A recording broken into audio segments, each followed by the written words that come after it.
Nagyon sok szeretettel köszöntöm kedves vendégeinket itt a rádióban, Jim Garlowt és kedves feleségét, Rosemary Schindler Garlowt, a San Diego-i Skyline gyülekezet vezető pásztorai és az amerikai elnök Hit tanácsadói testületének a tagjai is most éppen Magyarországra látogattak. Nagyon sok szeretettel köszöntöm Önöket. Egyébként magyar nyelvű könyve olvasható a Felvértezve címmel, ami itthon is nagyon nagy népszerűségnek örvend. Nem először járnak itt Magyarországon, úgy tudom, most talán egy hivatalos rendezvényre érkeztek. Yes, so this is our second time here. We attended 3 years ago the Budapest Demographic Forum, and the International Organization of Families and Marriage had a major conference here. Had the privilege of being a part of that. This time we attended the International Conference on Christian Persecution, sponsored by the Hungarian government, and it was exceptionally well done. There were about 650 delegates from 45 different nations. Másodjára vagyunk már Magyarországon, nagyon jól érezzük magunkat. Amikor először voltunk itt, akkor a demográfiai fórumon voltunk, illetve a Családvédelmi Egyesületnek a tevékenységi körében voltunk ebben az országban. Most pedig a keresztény üldözéssel kapcsolatos konferenciára érkeztünk, amit úgy látjuk, hogy egy nagyon profi szervezés, 650 delegált érkezett a különböző országokból.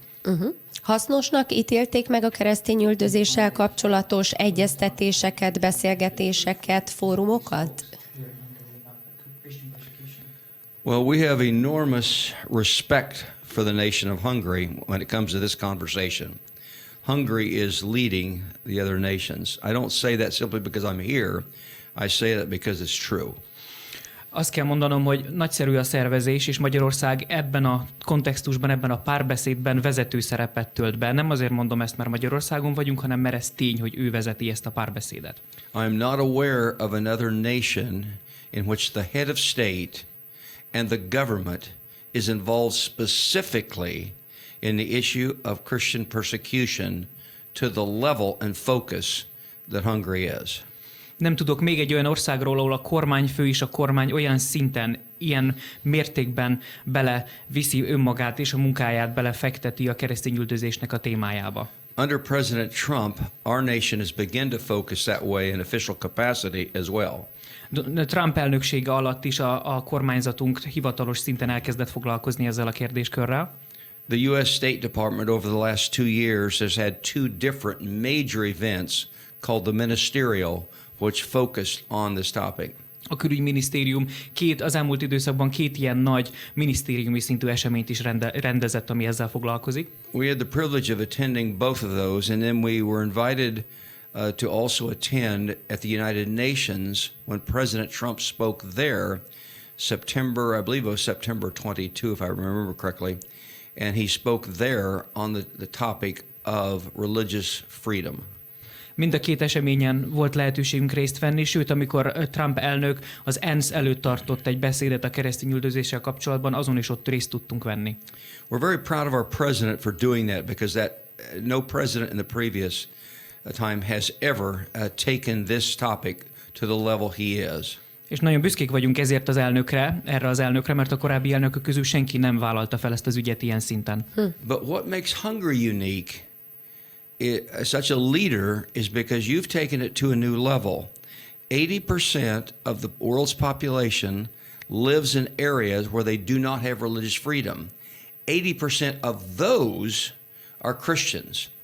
And Hungary's government is focusing specifically on that 80%, the Christians that are being persecuted all over. Other countries, when they talk about, they'll talk in generic terms about religious liberty, but they will not address the fact that 8 out of 10 who are suffering right now, if not more, are Christians.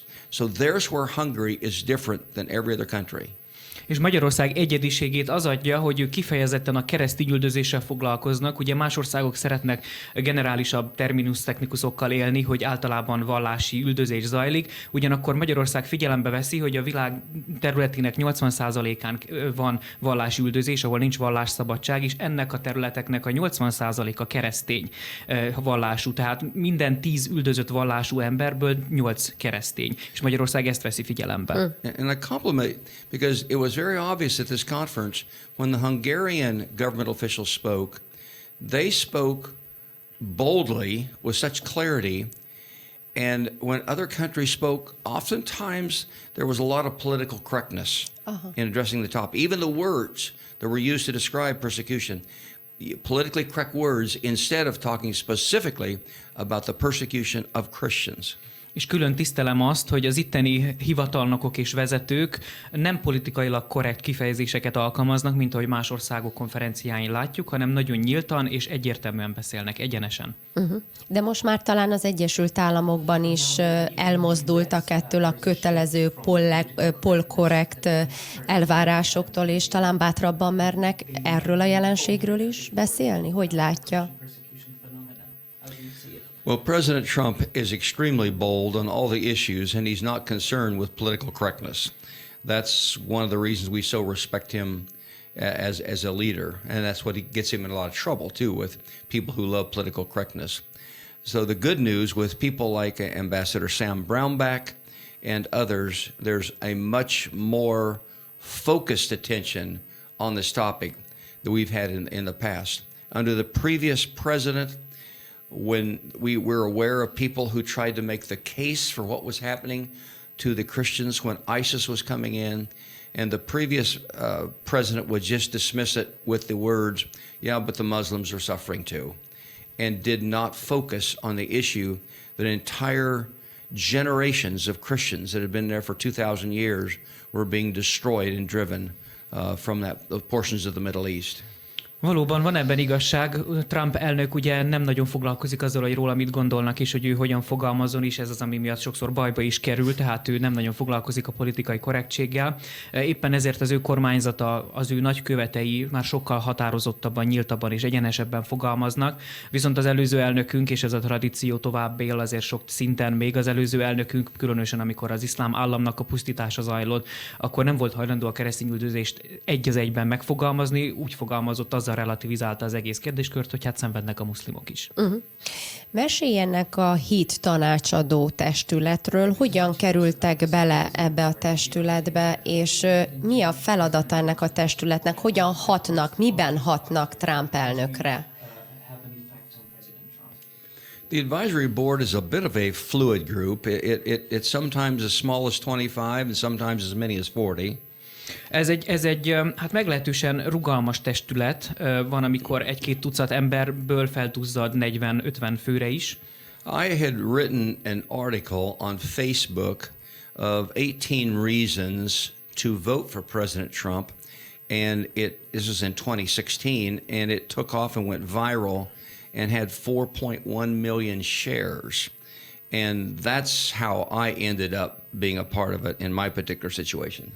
Még a Facebookon terjedt el több mint 4 millió megosztással egy olyan dokumentum, amely felsorolt 18 érvet, hogy miért támogassuk Donald Trumpot. Ez még 2016-ban volt. És igazából ennek az egész üzenetnek a mentén kerültem én is bele ebbe a sodrásba. The board is comprised primarily of pastors of larger churches or of Christian leaders. I myself was a pastor all my life until just 1 year ago right now. I stepped aside. I'm full-time in governmental ministries, ministering to people in government in D.C. and in New York City, the United Nations. But I was a pastor at the time. Once President was elected, it became the White House Faith Initiative, it was called. Általában ebbe a tanácsba nagyobb gyülekezeteknek a vezetői, általában vallási vezetők tudnak bekerülni. Én magam is egész életemben 1 évvel ezelőttig a San Diegói gyülekezetnek voltam a vezetője, akkor én ezt lemondtam, és azóta kifejezetten kormánytagoknak az oktatásán, keresztény oktatásánra teszem a hangsúlyt, de tavaly, amikor elindított, vagy amikor Trumpot megválasztották, akkor a Fehérház elindította ezt a Hit iniciatívát, ezt a programot, hogy legyen egy tanács ő mellette, aki ilyen irányba befolyásolja. We've met a number of times with the president. In addition, there's a Hispanic pastors group. There's an African American pastors group. We've met there a number of times, I think maybe 5, perhaps 6 times, either in the Oval Office or in the White House with him. He's looked to us to talk to him. He's shared with us his thoughts. And then we've had the privilege every single time of praying over him. Általában az történik ilyenkor, hogy meghívást kapunk a Fehérházba, 4-szer, 5-ször, talán 6-szor is voltunk már az ovális irodában, találkoztunk az elnök úrral, ilyenkor elmondjuk mi a véleményünket, ő is megosztja az ő gondolatait, és mindig az a megtiszteltetésére a végén, hogy kézrátétellel tudunk imádkozni érte. Általában keresztény témákról beszélgetnek, vagy bármilyen más ügyről, közügyről, politikáról? Well, oftentimes the issue of Israel comes up. We obviously are very proud of how he stood on abortion. We're very proud of how he stood on family issues. On economic policies, I think he's represented a biblical worldview as well. So the topics have gone to various things. I suppose the one topic we've talked about maybe the most might be possibly Israel, but a number of topics have come up in our times with him. Talán a legnagyobb téma, ami leggyakrabban előkerült vele az Izrael államának az ügye, nagyon büszkék vagyunk rá, hogy ő hogyan állt ki az izraeli kormányzat mellett. Ugyanakkor a családvédelemmel kapcsolatos politikáját is nagyon támogatjuk, büszkék vagyunk, hogy hogyan kiállt az abortusszal kapcsolatban az ellen, illetve úgy gondoljuk, hogy gazdasági és más szempontból is eléggé biblikus szisztémát hozott létre az Egyesült Államokban. És úgy gondolják, hogy ezek a beszélgetések hatnak az ő véleményére, gondolkozásmódjára? Yeah, I can say that with confidence that I am absolutely convinced he really wants to do what is right. He cares about what is right. Many people see him as highly controversial. He's a flawed person like we all are. He has his weaknesses like we all do. And people who want to attack him continually do. But he listens carefully. He's a quick study of issues. He's very engaged in the moment. He's not like thinking of the next meeting. And I want to repeat, I've seen him always want to do what is right. Magabiztosan állíthatom, hogy úgy érzékelem az elnökünkön, hogy egy nagyon jó szándékú ember, aki szeretné jól csinálni a dolgokat. Éppen ezért, amikor találkozunk vele, mindig látjuk, hogy nagyon ott van, nem a következő találkozón gondolkodik, nagyon figyel és gyorsan tanul. Yes. Említette, illetve utalt is rá, hogy nagy hangsúlyt helyeznek ugye a Biblia oktatásra, a Kongresszus tagjai számára is tartanak ilyet, ha jól tudom, illetve Izraelben, a Knesszetben, a parlamentben is tartanak. Hogy sikerült ezt így kialakítani, és kik számára tartják ezeket a Biblia ismereti órákat? Well, when I was age 9, I felt a governmental anointing come upon me. Now, I didn't know what to call it back then. Már 8 éves koromban, bár még nem tudtam, hogy minek nevezzem, de éreztem, hogy egy ilyen kormányzással kapcsolatos kenet jött az életemre. So I've been involved in government, in political things, really from age 9 on, watching the news carefully and trying to learn what is government all about and what does the scripture say. Úgyhogy én 9 éves korom óta már nagyon figyelem a híreket, és benne vagyok így a kormányzati politikai tevékenységekben, figyelem ezeket, mert szerettem volna már korán megérteni, hogy mi hogy zajlik. At one time I thought I'd actually run for office, but the Lord said to me, no, you won't, you'll encourage those who do.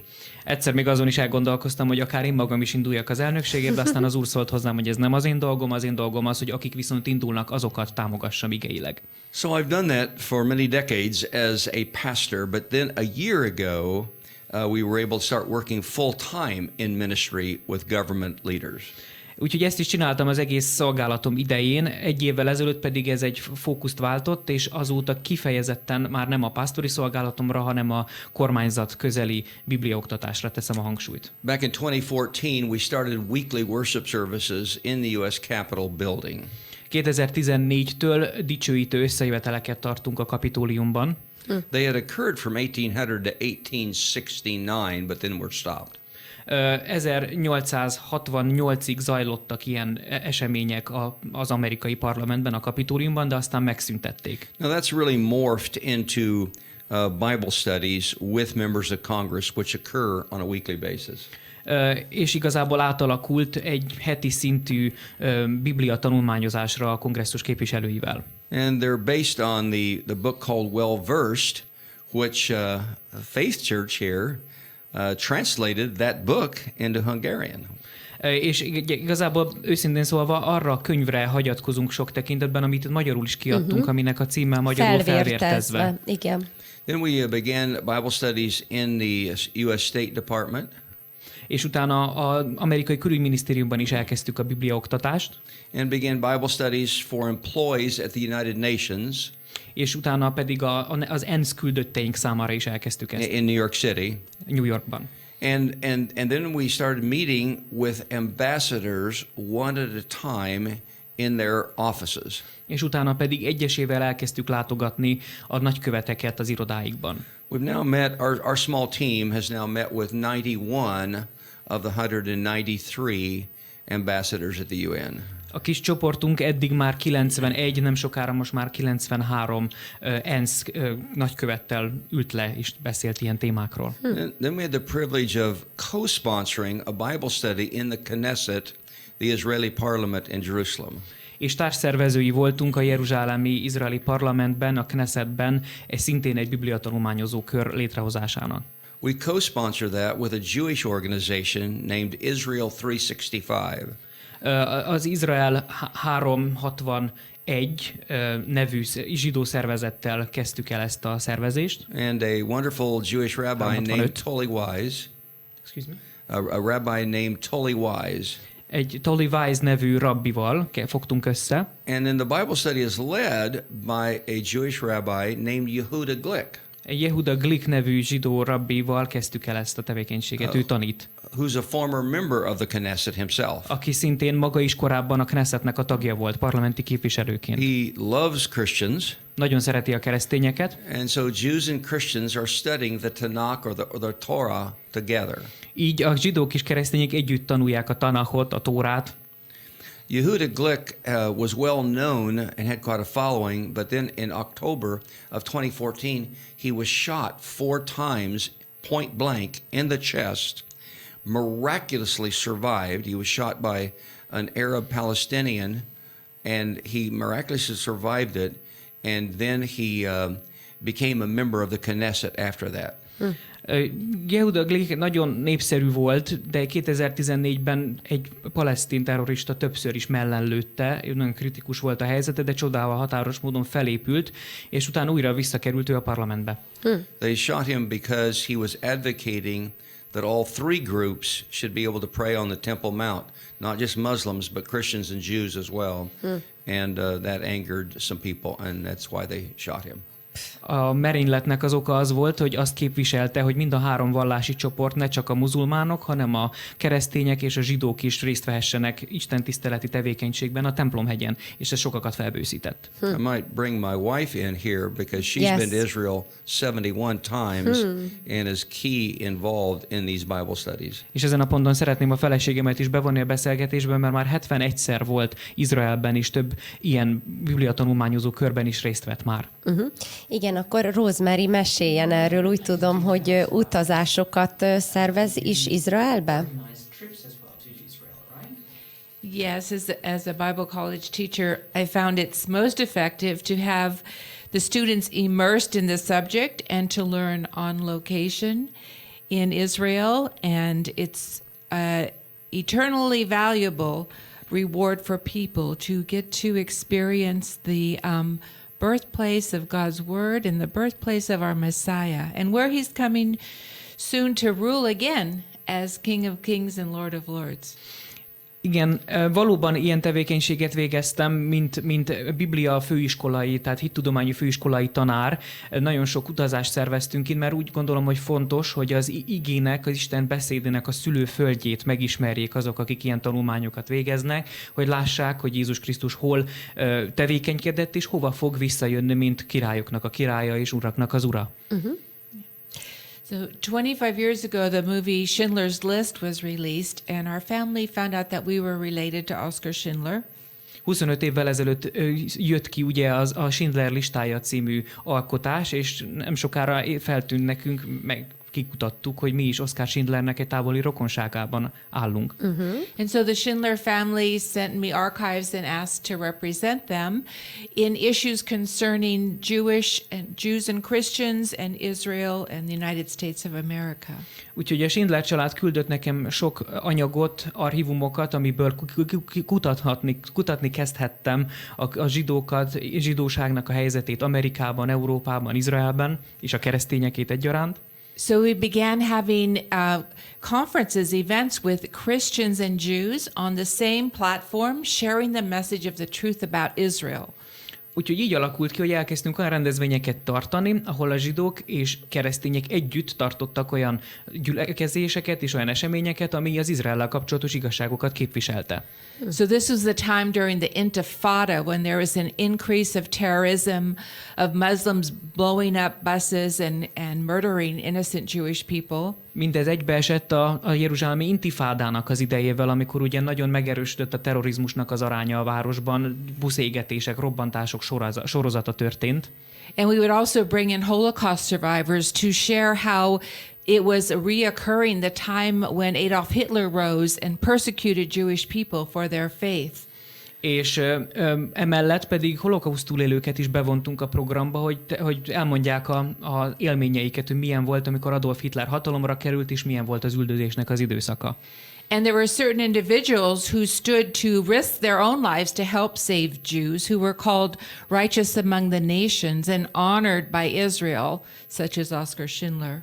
És olyanokat is bevontunk, akiket ma már az úgynevezett világigazainak neveznek, akik nem zsidóként részt vettek a zsidóknak a megmentésében, ugye ilyen volt maga Oskar Schindler is. But now we were calling nations to stand as righteous nations, to stand with the nation of Israel, because it wasn't just the Jewish people, it was the whole nation of Israel that was being attempted to be annihilated. És ezek után indítottuk el nem csak a világ igaza, hanem az igaz nemzet programot, amiben már nemzeteket szólítottunk meg, hogy álljanak ki amellett a nép és nemzet mellett, amelyet nemzeti szinten akarnak most már, amióta létrejött államként megsemmisíteni. So anti-Zionism is like the modern anti-Semitism. Fontos látnunk, hogy az anticionizmus az a modern formája az antiszemitizmusnak. So this is why we're so very proud and happy for our President Donald Trump. Úgyhogy ezért vagyunk nagyon büszkék és elégedettek azzal, amit elnökünk Donald Trump végez. Who not only moved the United States Embassy to Jerusalem, aki nem csak átköltöztette a nagykövetséget Tel Avivból Jeruzsálembe, but also declared Israel's sovereignty over the Golan Heights, hanem a Golán fennsík fölött is elismerte Izrael szuverenitását. And now the biblical heartland of Judea and Samaria. És most már a Bibliában is szereplő Judea és Szamaria nevű helyeken is elismerte az izraeli szuverenitást. Not only was this done in fulfillment to God's prophetic word, but also in the exact timing of Israel's 70th anniversary of her resurrection in 1948. És nem csupán proféciák teljesedtek be ezzel, az benne a csodálatos, hogy ez pontosan Izrael állam újra születésének 70. évfordulóján történt. So this is a biblical sign that the nations, because 70 represents nations, the nations are now turned towards Zion. Ugye a 70-es szám az a nemzeteknek is a szimbóluma, és ezért nem véletlen és csodálatos ez, hogy pont ebben az évben, ezen az évfordulón sok nemzet Sion felé fordult, Cion felé. And to Jews and Christians, the coming of Messiah is at the threshold. És tudnunk kell, hogy a zsidók és keresztényeknek egyaránt, hogy a messiásnak a jövetele a küszöbön áll. So nations are being shaken. És ezért a nemzeteket felrázza az Isten. They're becoming sheep or goats. És elkezdenek egyesek bárány, juh nemzetté, mások kecske nemzetté válni. Wheat or tares? Wheat or tares? Egyrészt gabona, másrészt pedig a pozdorja, a pejva nemzetek. Wise or foolish? Bolond, illetve bölcs nemzetek. So we're so blessed that your nation is a wheat nation, a sheep nation, a nation following the Lord and leading the way for all of Europe and the world.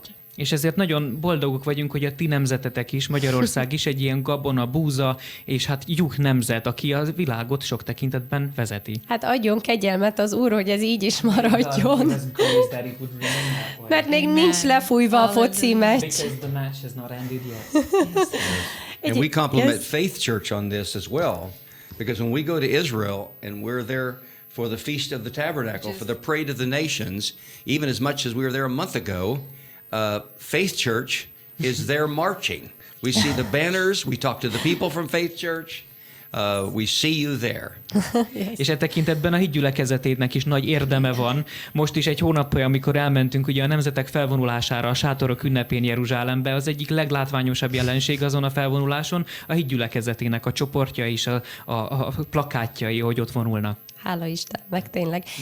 Egyébként, ha már itt tartunk, hogyan látják a mostani aktuális politikai helyzetet Izraelben? Ugye látni, hogy hetek, hónapok óta már nem tudott kormány alakulni, eléggé kilátástalannak tűnik a helyzet. Vajon hova vezethet ez? We see a similarity happening to Prime Minister Benjamin Netanyahu and our President Donald Trump. Sok tekintetben azt látjuk, hogy hasonló zajlik Benjamin Netanyahu izraeli miniszterelnök tekintetében, mint a mi elnökünk felé. Both are standing for biblical position for their nations. Mind a ketten bibliai álláspontra helyezkedtek a nemzetükkel kapcsolatban. But there's a counterpart trying to accuse them of crimes, even made-up crimes, in order to remove them from office.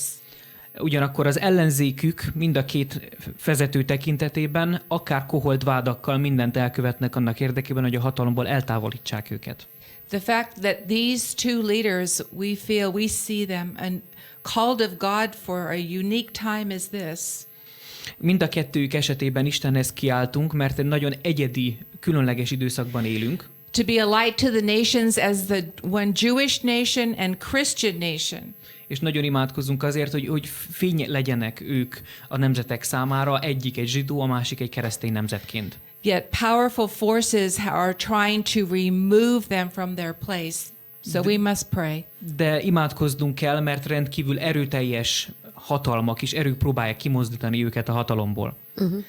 We've had the pleasure of meeting with 8 different heads of state over the last 2 years, presidents, prime ministers and kings. Az elmúlt 2 évben az a megtiszteltetés ért, hogy 8 államfővel vagy kormányfővel volt alkalmunk találkoznunk, vagy akár királyokkal, és így Just tovább. a small delegation of us.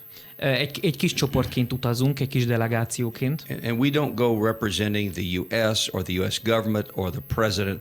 We go as faith leaders representing our Lord and Savior and representing the Word of God. És fontos, hogy mi nem az Egyesült Államokat vagy annak a kormányzatát képviseljük, hanem vallási hitvezetőként megyünk oda, és Istennek az igéjét képviseljük. Elárulja, hogy kikkel találkozott? Can you tell us with whom you have met during these past 2 years? In the last 2 years we've met with President al-Sisi in Egypt. Az egyiptomi elnökkel al-Sisivel találkoztunk. King Abdullah II in Jordan. Második Abdullah királlyal Jordániában. Prime Minister Benjamin Netanyahu. Az izraeli miniszterelnökkel Netanyahuval. Prime Minister Barzani in Kurdistan. A kurdisztáni miniszterelnökkel Barzanival. Jair Bolsonaro, President of Brazil. Jair Bolsonaroval, Brazíliának az elnökével. Jimmy Morales, President of Guatemala. Guatemala elnökével, Jimmy Morales-szel is. President Hernández of Honduras. Hondurasból President Hernández elnökkel.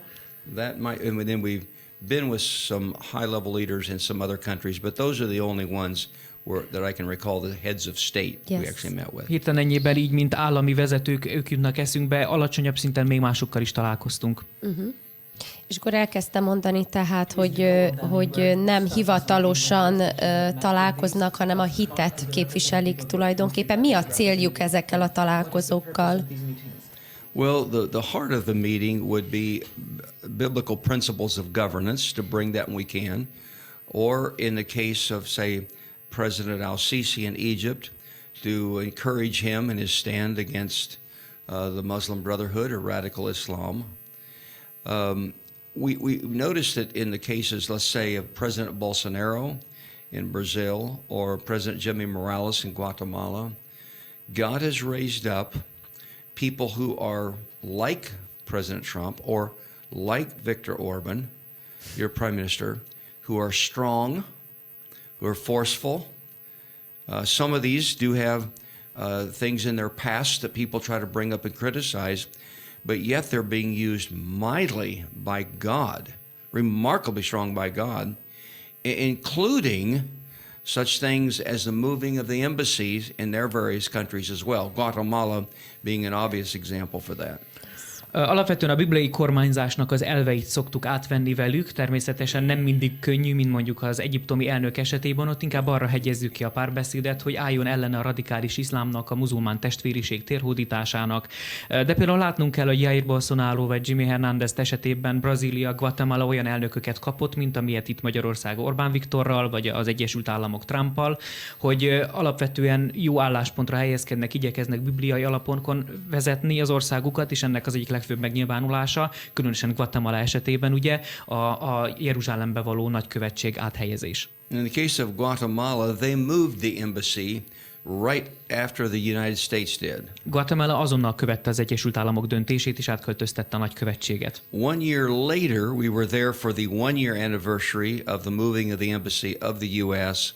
and of Guatemala. És egy évvel később, amikor már eljött az évfordulója annak, hogy az Egyesült Államok és Guatemala áthelyezte a nagykövetséget, mi azon az évfordulón ott voltunk. The First Lady of Guatemala and the Ambassador of Guatemala shared with us 1 year later that the productivity in their nation had increased 20% in 1 year, which we would make the case is the evidence of Genesis chapter 12, verse 3, I will bless those who bless Israel.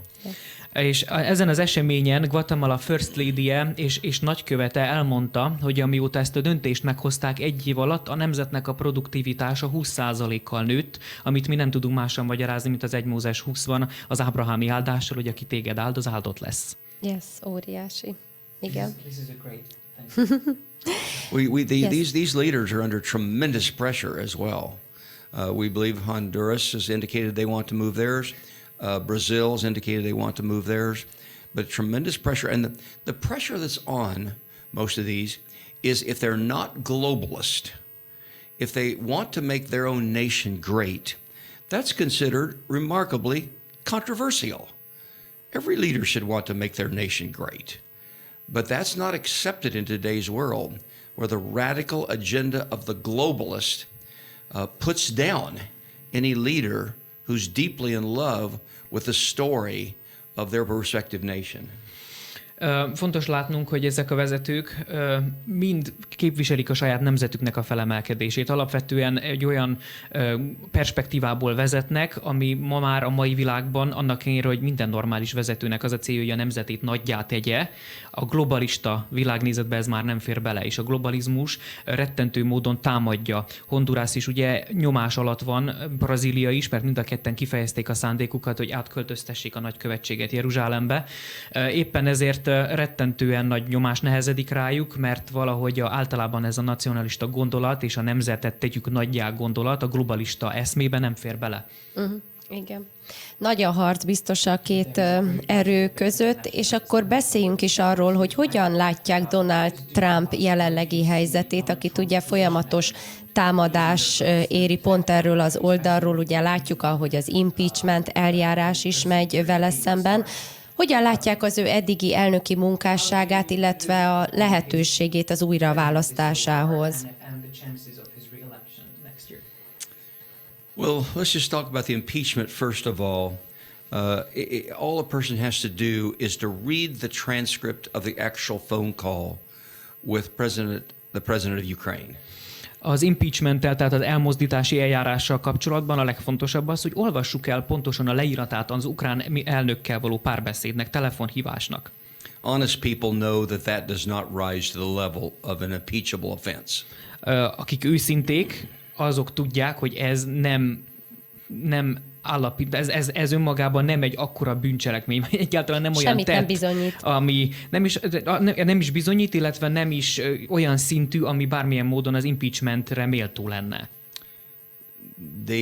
The radical leftists, the progressives in our country simply cannot accept the fact that he was elected president. A radikális jobboldal, akiket progresszívnek hívnak, egyszerűen hát az igazság nem tudják elfogadni ezt a tényt, hogy 16-ban megválasztották őt elnöknek. Baloldal, igen. Donald Trump is not only having to stand against the Democrats, ő nem csak, hogy a demokratákkal szemben kell keményen kiálljon, but the media, hanem a médiával szemben is, and academia, és a tudományos világgal is, and Hollywood and entertainment, és a hollywoodi szórakoztatóiparral szemben is. all of these are rabidly opposed to him and have been from the day he announced his candidacy. Ezek mind megveszekedetten szemben állnak vele és gyűlölködnek vele attól a naptól fogva, hogy bejelentette az indulását. And they will do anything to try to remove him. És mindent meg akarnak tenni ennek érdekében, hogy eltávolítsák a hatalomból. They first of all invented stuff about Russian collusion, but then that didn't materialize. Először kitalálták az oroszokkal való együttműködésnek, kollúziónak a történetét, de hát az aztán összeomlott. And so then the Ukraine call became their new focus when that was over. Úgyhogy most teljesen ráfókuszáltak erre az ukrán telefonhívásra. And they will fail. És ez is el fog bukni. It has to go to the Senate for a trial. Mert a szenátus előtt kell megpróbálni ezt a vádeljárást. There's no impeachable offense for them to vote to convict him. De nem történt olyan áthágás, ami miatt az elítélés akár megtörténhetne. This was not done because they knew there was an impeachable offense. It was done just to bloody him as much as they could. És ez nem azért volt, mert hisznek abban, hogy ezzel tényleg eltávolítható. A lényeg az, hogy ráfröccsenjen a sár. Now the fact is, as he travels the country, the largest stadiums fill to capacity, large auditoriums fill to capacity all over the country. Ahogy járja az országot a kampánya során, azt látjuk, hogy arénák, stadionok csordultig megtelnek, tehát nagyon nagy a kereslet iránta. The campaign to re-elect the president, from all the information I have seen, is highly organized, has been very active. A rendelkezésünkre álló információk alapján a kampánystáb és az újraválasztási kampánya nagyon rendezett és nagyon hatékony működést képvisel. Among our minorities of African Americans and Hispanics, the president's popularity has risen enormously. Mind a fekete, mind a latin társadalomban növekedett az elfogadottsága az elnöknek az elmúlt években. They have the highest employment they've had in 50 years. Mert 50 éve most van a legnagyobb alkalmazási rátájuk, tehát a munkavállalási ráta. Their standard of living is increasing. És az életszínvonaluk is jelentősen növekedett. The Democrats want to keep them on food stamps and poor to make them dependent upon the Democratic Party. A demokrata pártnak az a technikája, hogy a szegény sorban tartják őket, éhbéren tartják őket annak érdekében, hogy függővé kerüljenek a demokrata pártnak a segélyeitől. We had the largest number of people ever on food stamps under President Obama. Obama alatt a legnagyobb úgynevezett ilyen ételjegyekkel rendelkező társadalmi réteg alakult ki, akik ilyen módon segélyből éltek. Under President Trump, they have jobs.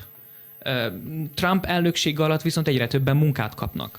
The result is that the approval rating among blacks and Hispanic has risen dramatically. És ez drámai növekedést, népszerűségi növekedést jelentett mind a fekete, mind a hispán társadalomban. In addition, during the 2 weeks of the impeachment trial, ráadásul az impeachment eljárásnak a 2 hetében the mood of the nation in the polls has indicated they moved in opposition to impeachment.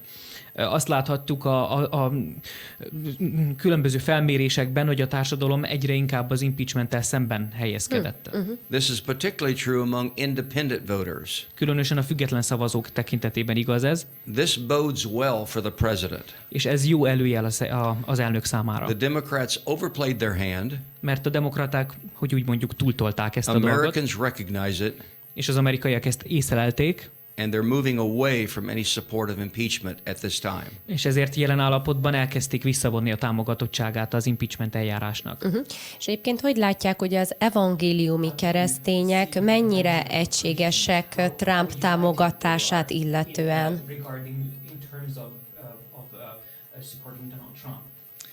In the 2016 election, 81% of evangelicals voted for Donald Trump. 16-ban a választások során az evangéliumi közösség 81%-a támogatta Donald Trumpot a szavazatával. According to a recent survey done by the Faith and Freedom Coalition, that support is around 84% now. A hit és egy keresztény koalíciónak a felmérése alapján ez most már 84%-ra felkúszott. There's a reason why it's gone up. És ennek van oka, hogy ez miért emelkedett ez a szám. When we voted for him in 2016, we knew what we were voting against, and that was Hillary Clinton, but we weren't entirely certain what Donald Trump might do. Az ok pedig az, hogy amikor 2016-ban szavaztunk, nagyon egyértelmű volt, hogy ki ellen, Hillary Clinton ellen kellett szavaznunk, de még nem tudtuk 100%-osan, hogy Donald Trumptól mire számíthatunk. But now he's been president 3 years. De most már 3 éve elnök. One of the most important character traits is if a person will keep their word. És az egyik legfontosabb személyiségjegy, amit vizsgálnunk kell, hogy vajon az illető megtartja a szavát. He has kept his word like no elected politician I've ever seen in my lifetime. Úgy jobban megtartotta az ígéretét, mint bármelyik más megválasztott tisztségviselőnk, vezetőnk, akit valaha én vizsgáltam az életem során. Everything he ran on is exactly what he's doing. Pontosan amivel kampányolt, azt csinálja ma. He's literally checking off the boxes, honoring his word. Gyakorlatilag pipálja ki a listáját, amit eleinte összeírt, és tiszteletbe tartja a saját szavát. People who criticize his character do not realize one of the most important character traits is the capacity to keep your word. És vicces, hogy ennek fényében jellemhibákkal vádolják, hiszen a jellemnek az egyik legfontosabb része az, hogy mennyire szavahihető az ember. He's been more pro-life than any president we have had. Sokkal életpártibb elnökről van szó, mint eddig bármelyik elnök korábban. He's, even to our shock, he's been more visceral and more articulate on the topic than even Ronald Reagan was.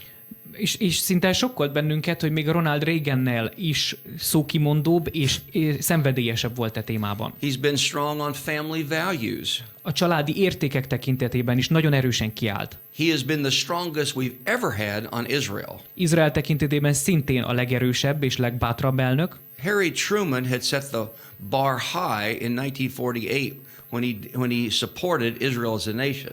1948-ban Harry Truman nagyon magasra tette a lécet, amikor Izrael államának a létrejöttét támogatta. 4 of our recent presidents all promised to move the embassy to Jerusalem. Az elmúlt 4 elnökünk mindegyik megígérte, hogy el fogja költöztetni a nagykövetséget Jeruzsálembe. 2 Democrats, 2 demokrata, 2 Republicans. 2 republikánus. 4 of them said they would, but only one of them honored his word, and that was Donald Trump. 4-en mondták, hogy megcsinálják, egyetlen egy ember tartotta a szavát, és ez Donald Trump. On economic principles, and I would contend they're biblical economic principles, he's turned our nation around. És azt kell mondanom, hogy gazdasági szempontból is bibliai gazdasági elvek szerint megfordította az országnak az irányát. On military defense, he's made our military strong again. We feel much safer under his leadership. Katonai védelme szempontjából azt kell mondanunk, hogy biztonságosabbá tette az országot számunkra, és megerősítette a hadsereget, biztonságosabb az életünk. Talán az egyetlen hozzáállása vagy szerepe, ami talán az amerikai keresztényeknél is egy kicsit kiverte a biztosítékot, az a bizonyos török-kurd konfliktus esetében jelentkezett. Yes, that was quite a concern to a number of people. Igen, valóban sokaknak ez aggodalmat okozott. And we personally cared about that because we were just in last May in Kurdistan and met with Kurdish leaders, and our heart was quite touched by what the Kurdish people have gone through. És minket is érintett a dolog, hiszen ugye tavaly májusban mi is ott voltunk Kurdisztánban, találkoztunk a vezetőikkel, és láttuk a küzdelmeiket, és azt az ügyet, amit képviselnek.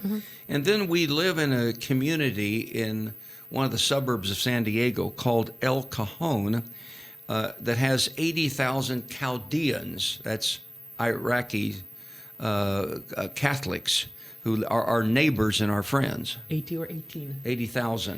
80 000, el kell mondanom, hogy ahol mi élünk, San Diego-nak egy külvárosába, El Cajonban 80 000 káldeus keresztény él. It's the largest number of Iraqi Chaldean Catholics outside of Detroit and Iraq itself. Ezek tulajdonképpen iraki katolikusok, és azt kell mondanunk, hogy Detroit és maga Irakon kívül ez a legnagyobb ilyen közösség.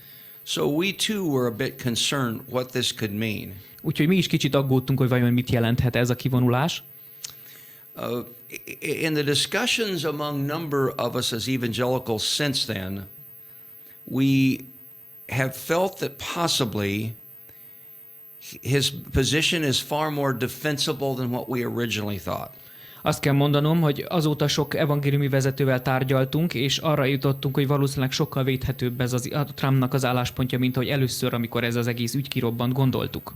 It is hard to know exactly what to do when you're involved in a war in another nation, and those wars have been going on for hundreds of years. Hiszen nagyon nehéz az a helyzet, amikor egy olyan országnak a háborúiba avatkozunk bele, ahol már a környező népek nagyon régóta álló háborút végeznek. So I've watched evangelicals, even some who were the most outspoken in opposition to his original decision, who even made trips to the White House. I have watched them back away and say, maybe intuitively he was seeing something that we're not seeing.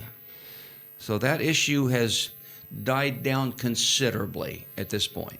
Azt kell mondanom, hogy éppen ezért a kedélyek meglehetősen lecsillapodtak. Láttam, hogy a legnagyobb ellenzői ennek a döntésnek, akik fogták magukat és elmentek a Fehérházba is, hogy lebeszéljék az elnököt, most visszakoztak és látják, hogy talán mégsem olyan rossz ez, mint ahogy eleinte gondolták, úgyhogy most ez megnyugodott ez a kérdés. Nos, még egy-két kérdést akkor, ha megengednek. Hát az egyik az lenne, hogy látni valóban az ön példáján keresztül is, hogy egy kereszténynek igenis foglalkoznia kell a közügyekkel, politikával, de vajon ez elsősorban vezetőkre vonatkozik, vagy önök úgy gondolják, hogy egy átlag hívő embernek is igenis foglalkoznia kell közügyekkel, politikával, és hogyan teheti ezt meg a mindennapjai során? Well, it's interesting. Some people's Bible, apparently it reads, go into all the world except government. Érdekes módon úgy látom, hogy egyeseknek a Bibliája furcsa módon azt mondja, hogy menjetek el az egész földszínére, kivéve a kormányzatokhoz. And some Christians say, don't get in politics, it's dirty.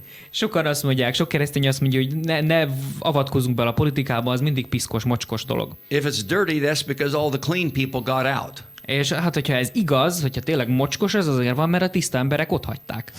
Satan would love for us to believe the lie that we as Christians should stay out of the political or governmental environment.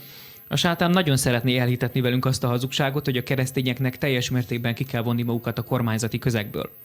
Tragically, many Christians have bought into that myth. És sajnos nagyon sok keresztény bekajálta ezt a hazugságot. So it removes all the Christian influence from government. És emiatt a keresztény befolyás is sok helyen megszűnt a kormányzat körül.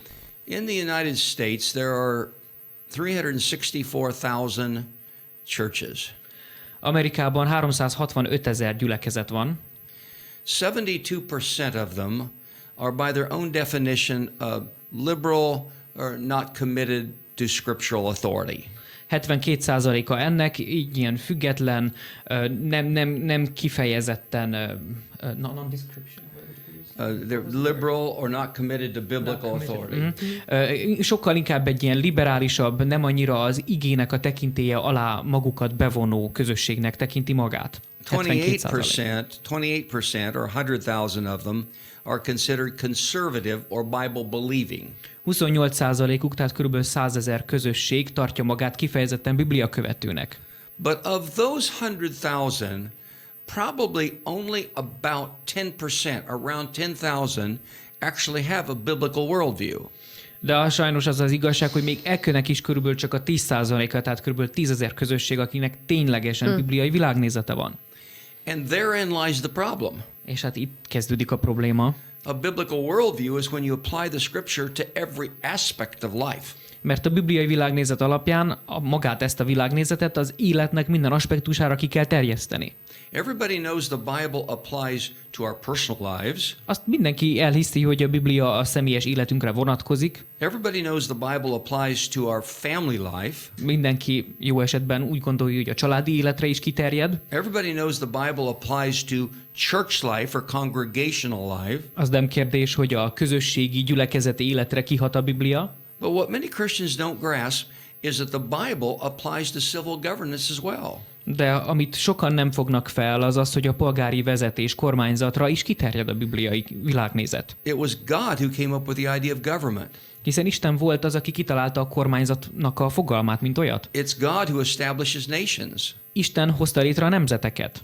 And he's so loving and so compassionate that he put together a book called the Bible to teach nations how their civil governance is supposed to function. És annyira szerette ezeket a nemzeteket, hogy létrehozott egy teljes könyvet, egy tanulmányt, amit úgy hívunk, hogy Biblia, aminek az a célja, hogy megtanítsa a nemzeteket, hogy hogyan éljenek megfelelő módon. And when we follow the Bible in principles of civil governance, we reduce human pain and suffering and poverty. És ha követjük a Biblia kormányzati elveit, akkor a szenvedést, a fájdalmat jelentős mértékben csökkentjük a társadalomban. And when governments violate the actual bona fide principles of biblical governance, we increase human pain, suffering and poverty. És amikor a Bibliának a bona fide elveit a kormányzattal kapcsolatban áthágja egy kormányzat, akkor kezdődik el igazán a szenvedés és a borzalom. Today I was in conversation with a young man I met on the street of Budapest. Ma beszélgetésbe elegyedtem Budapest utcáin egy fiatalemberrel. I said, "What country are you from?" Kérdeztem, hogy honnan származik. And he named a particular country that was formerly a part of the USSR. Mondta, hogy egy olyan országból származik, ami a Szovjetuniónak volt a része. Now it's an independent nation. Most már természetesen független állam. And I said, "Why did you leave there?" Kérdeztem, hogy miért ott lakik. He said, "Come here for education." Mondta, hogy miért van itt, mondta, hogy azért, mert itt tanul. And then he's finishing and going on to America for education. És amikor itt végez, akkor megy tovább Amerikába tanulni. I said, "But why did you leave there to come to Hungary?" És miért hagytad akkor ott azt a helyet, ahol élsz, és miért jöttél Magyarországra? And when I ask these kind of questions, they'll talk about economic opportunities or freedom. And I always say, but why? Why is there more freedom where you came to than where you were? És akkor ilyenkor mindig azt szokták mondani az ilyen emberek, hogy gazdasági lehetőségek, nagyobb szabadság van itt, de én mindig akkor kérdezem, hogy na de miért van nagyobb And I szabadság finally itt? said to him, you left where you are because of certain public policy issues. And you came to where you came, Hungary, because of certain public policy issues. És megmondtam neki, hogy te szerintem pontosan azért hagytad ott azt az országot, mert ott olyan közpolitikai aktusok vannak, amilyenek, és azért jöttél ide Magyarországra, mert itt viszont másmilyenek. You left your country because of certain principles. You came to this country of Hungary because of certain principles. Bizonyos elvek miatt ott hagytad az országodat, hogy ide gyere ebbe az országba, ahol más elvek vannak. And the country you came from had anti-biblical principles. And the country you came to in Hungary is following some biblical economic principles, and that's why you came here, and that's why you left the country that follows a different book than the Bible. Na már most az az ország, ahonnan te jöttél, Biblia ellenes elvek alapján rendezkedett be, míg Magyarországon igyekeznek Biblia mentén bibliai elveket is érvényesíteni a gazdaságban, éppen ezért itt jobb közeg van, és jobban tudod itt érvényesíteni az érdekeidet. But here's the problem we have in the United States. 90% of pastors agree that the Bible speaks to the cultural, political, and social issues of our day. Amerikában nagy probléma, hogy a pásztoroknak a 90%-a elismeri, hogy a kulturális, szociális, társadalmi ügyekben a Bibliának van szava. Now, that's the good news. Here's the bad news. Ez jó, de a rossz hír viszont az. The bad news is, in that same survey, a George Barna survey, 90% of them, when they were asked, have you in the past or will you in the future speak on what the Bible says about these cultural, political, and social issues, will you preach on them? 90% of them said, no, we will not. Viszont az a probléma, hogy ez ugyanezeket az embereket, ugye a Barna Research kérdezte meg, és kiderült, hogy ugyanez a réteg azt mondta, hogy viszont nem lesz hajlandó ezekről a politikai, társadalmi, bármilyen kérdésekről, amiben a Biblia nyilatkozik, ő prédikálni és hirdetni. Some pastors are afraid if they speak on abortion, people will leave the church. Mert attól félnek, hogyha elkezdenek például az abortuszról beszélni, akkor az emberek elmennek a gyülekezetből. Some pastors are afraid if they speak that marriage is one man, one woman, people will get upset and leave the church. Rettegnek attól, hogyha kimondják, hogy a házasság egy férfi, egy nő szövetsége, akkor egy csomóan kiakadnak és elhagyják a gyülekezetet. And they'll take their tithe checks with them. Sorry? They'll take their tithe checks, their Ja, money és with them. ami meg a még nagyobb aggodalom, hogy hát a pénzt is magukkal viszik, és nem lesz több anyagi támogató. The same man who did that survey, George Barna, did a survey among lay people in the pew. And the lay people sitting in the pew saying, we want our pastor to teach us what the Bible speaks on these political, social, and cultural topics. George Barna, aki ugye ezt a kutatást végezte, megkérdezte úgymond laikusokat, akik ott ülnek a templomoknak és gyülekezeteknek a soraiban, hogy vajon szeretnének-e tanulni és hallgatni ilyen jellegű prédikációkat. And in this was 2015, this survey, when they were asked at the end of the survey, do you speak out on the issues? They said no. Why do you not speak out? It says, because we do not know what to say. That's what provoked me to write the book Well Versed, and why I'm so thankful that Faith Church translated that into the Hungarian language. I'm so grateful for that. És ez a réteg is azt mondta, hogy hát nem feltétlenül akar ezzel foglalkozni, ezekkel a témakörökkel, mert úgy érzik, hogy egyrészt nem tudják 100%-osan, hogy mi van a Bibliában etéren, másrészt pedig tartanak tőle. Úgyhogy én ebben inspirálódtam, és ezért írtam meg a könyvemet, aminek az a cím, hogy Felvértező, és nagyon hálás vagyok, hogy a magyar kiadása ennek megjelent. Nagy áldás nekünk is ez a könyv. Még végezetül gyorsan, már nagyon elment az időnk, de muszáj, hogy megkérdezzem önöket, a családjukról egy kicsit meséljenek, mert ha jól tudom, 8 gyermekük van. Yes, we do have 8 children. My first wife died of cancer 6 years ago. Valóban nagy családunk van. Az első feleségem 8 évvel ezelőtt sajnos rákban elhunyt. My first wife and I had adopted 4 children. Ővele, még az első feleségemmel 4 gyermeket fogadtunk örökbe. When my wife passed away, I went through a deep valley of grief, very hard time.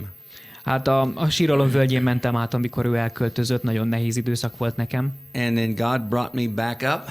De aztán Isten kihozott ebből a völgyből. And I was so blessed to meet Rosemary Schindler, my beautiful wife. És ez a csodálatos áldás ért, hogy a második és gyönyörű feleségemet, Rosemary Schindlert megismertem. And we've been married 5.5 years. És most már 5,5 éve házasok vagyunk. And she had 4 children as well. Neki is addigra már 4 gyereke volt. My oldest child is a daughter. She's married to a pastor. Legidősebb lányom egy pásztornak a felesége. My oldest son is a pastor. Legidősebb fiam maga a pásztor. My youngest daughter works in the church in the daycare area. A legfiatalabb lányom egy gyülekezetnek kifejezetten a gondozói szekciójában dolgozik. My youngest son is a mechanic. And is a special needs child, but we're very proud of what he's accomplished as a mechanic. A legfiatalabb fiam pedig gépész. Ő neki vannak problémái, egészségügyi problémái, de nagyon büszkék vagyunk rá, hogy hova jutott el ennek ellenére. And then I had the joy of being the stepdad. I don't like to use the word stepdad. I like instead of stepchildren, new children to her 4 children as well. És ugye a Rosemaryn keresztül hát mostoha apuka lettem, úgymond, de nem szeretem ezt a szót használni, és a gyerekeimre se szeretem azt használni, hogy a mostoha gyerekeim, inkább azt szeretem mondani, hogy az új gyerekeim. Szép nagy család, akkor ezek szerint gratulálunk. And Yes. So together we have 10 grandchildren, 8 grandsons and 2 granddaughters. Összesen így már 10 unokánk van, 8 Nyolc, lányunokánk és 2 fiúunokánk. Nice, very nice. Hát még rengeteg mindenről lehetne önöket kérdezni, de sajnos elment az időnk. Nagyon köszönöm, hogy itt voltak, és megtiszteltek bennünket. Nagyon nagy áldás volt a beszélgetés. Köszönjük szépen. Well, we sincerely love the nation of Hungary.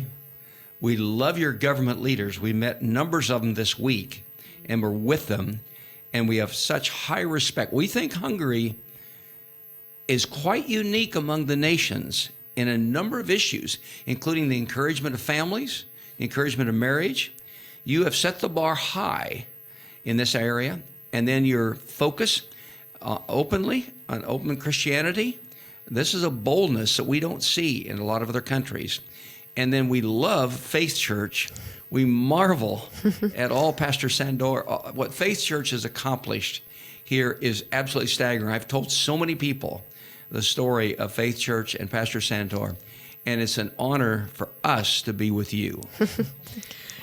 Nagyon-nagyon szeretjük az országotokat, nagyon csodálatos ez a nemzet. Most az elmúlt hétekben volt alkalmunk több kormányzati emberrel is találkozni, és azt kell mondanunk, hogy Magyarország forradalmi sok tekintetben, a családvédelem, keresztény üldözés tekintetében rendkívül egyedi és forradalmi, amit képviseltek, élen jár a világon, és hát nagyon-nagyon szeretjük a hit gyülekezetét, amit Németh Sándor itt elvégzett, az egy csoda, és mindenhova viszem a hírét ennek a történetnek, és azt kell mondanom, hogy igazából minket ért a megtiszteltetés, hogy itt lehetünk. Hát dicsőség az Úrnak, és nagyon szépen köszönjük ezeket a kedves szavakat, és Isten áldja önöket. God bless you.